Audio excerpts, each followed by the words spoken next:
So this will be a down and dirty review on this guy right here. This is a Zulisy green dot, the model Z1-G for green.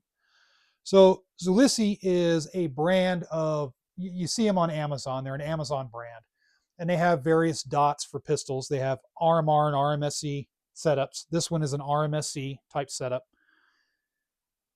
And what I have to say about these guys is I think they actually do some things right.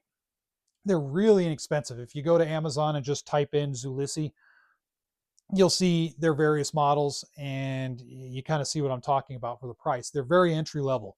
And what I've learned is there are some entry level that are absolute trash and there are some that are actually decent for the price.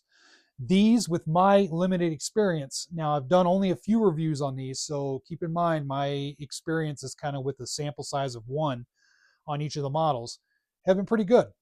They're not going to be the best sights in the world, but they certainly do a decent job. So this one right here it is right here, the Z1G. It's mounted direct mount onto a Core FX9 RP. This is an RMSc direct mount. And I thought it was fitting to put it on this gun. And the reason I think it is the way I am, and maybe it's a little bit of OCD, I don't know. But budget sights go on budget pistols. Expensive sights go on expensive pistols. I don't like mixing that around. The same thing with rifles. If I have a budget style rifle, like a budget priced rifle, then I'll throw budget stuff on it. I'm not going to throw an ACOG onto an Anderson AR-15. That's just me.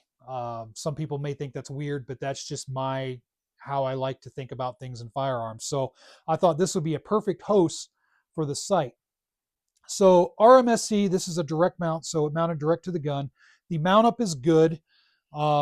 Everything's good on the sight.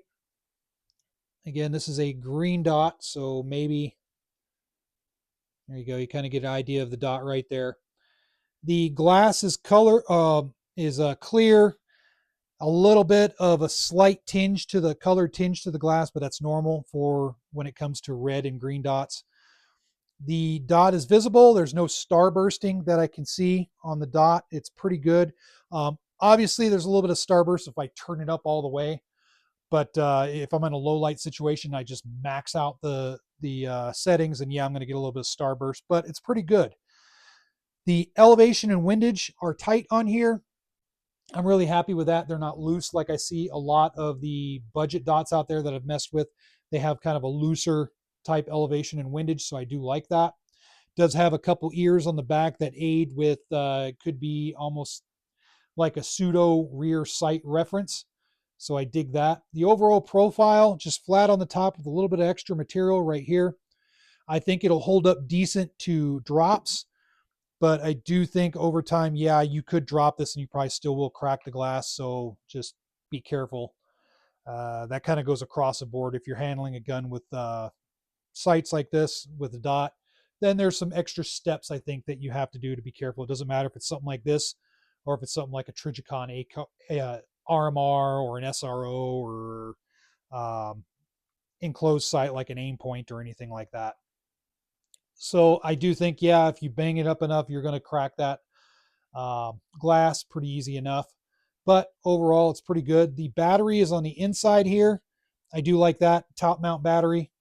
I think that's just kind of becoming the standard on a lot of sights. That should be the standard, either a side load or top load, so that way you don't have to take the sight off. But I do get on the super small RMSc setups that they're mounted on the bottom just to save space. But this one is actually, you can see, even though it's an RMSc footprint, it's a decent sized sight. It's about the size of an RMR. And I think that's pretty cool. So it gives you an option to run more of a full size sight if you have an RMSc footprint. So overall, I dig it. It's a pretty cool sight. Here's some specs on it right there. If you want to look at the specs, everything's pretty much standard. I mean, CR1632 battery, 40 MOA adjustment, and then IPX7 waterproofing, which IPX7, the water resistance, that's kind of standard pretty much. So do I recommend this for the price? Absolutely. In my opinion, the Zulisy brand, the sites that I've had from, which isn't a lot, but I've done what I think about 3 different reviews so far, including this one. They seem to work. For an entry-level site, they seem to work pretty decent. So I can't really complain. I base my reviews off of the price. I'm not really bumping this up to an RMR or any other RMSc type offering out there that's more expensive. I'm just looking at it as for what it is and for what the price is, does it work? Now, one thing, these sites I think are great for the airsoft milsim community because they're cheaper than the full up $500, $600, $800 sites. You can get this for a lot cheaper, and then it'll run great on an airsoft field, and you don't have to invest as much in your hobby. So, comment section below what you guys think. I do think it's worth the cost. Me personally, just buyer beware when you're looking at Amazon sites. Just really look at the reviews and whatnot. And even for this one, look at the reviews. Don't just go off of my word alone because I'm only a sample size of one for this particular review. So look at other reviews and see what kind of the consensus is. And you'll see that for Zulisy, at least the places I've looked so far, the consensus is it's a pretty good site. So that kind of gives you an idea on where you're going to be at. But you always run a chance of getting a lemon, especially when we're talking about the entry level game, the budget priced entry level type stuff. You may get that lemon, so just be prepared for that. So comment section below what you guys think of these sites if you have any experience. Thanks for watching.